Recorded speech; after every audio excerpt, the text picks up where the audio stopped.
I would have died if Dove House hadn't stuck around and given me ample opportunity to recover.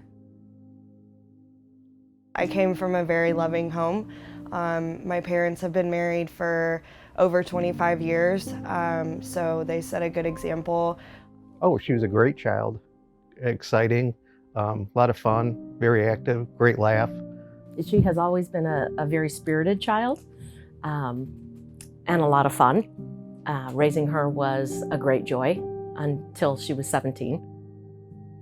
I started using drugs and alcohol when I was about 17 years old. I didn't really understand what addiction was or the fact that I was an addict until probably closer to 21 or 22. And by that time, I was a little in over my head. But the summer that she was 22, she told us that she was addicted to pain pills. By the time that I realized I had a problem, I wasn't trying to seek help for that problem. Heroin became my drug of choice.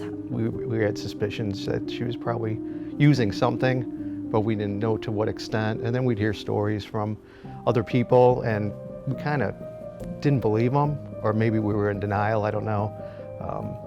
And then that day came.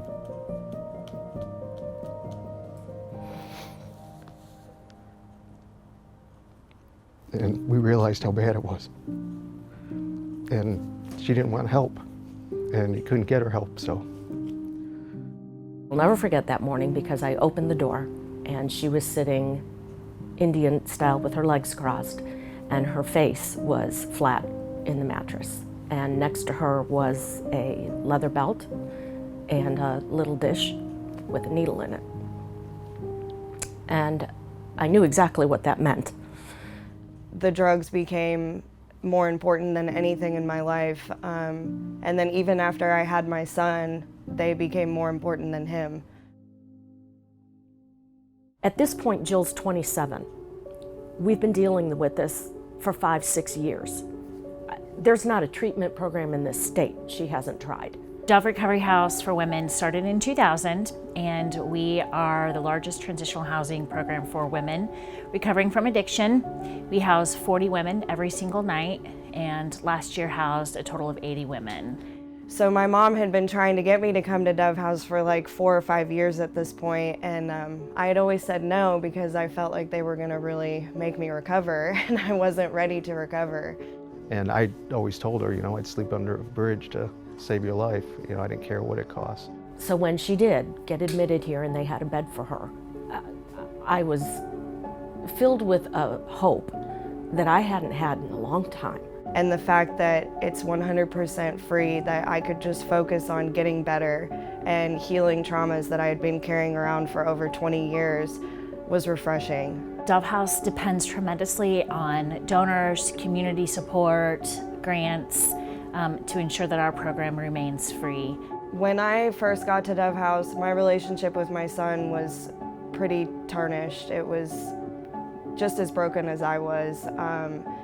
And for a while, it was really hard for me to establish that relationship with him, and I didn't even know if I wanted to.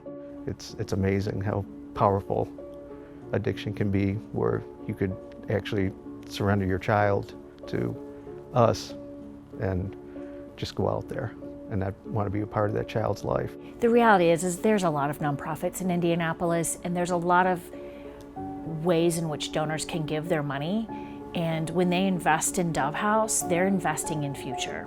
If I could say anything to the Dove House team, it would be thank you.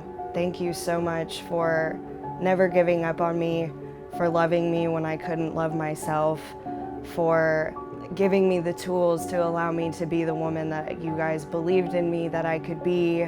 The Dove House to me is a place of hope, a place of love, a place of compassion, and a place where girls can get their lives back.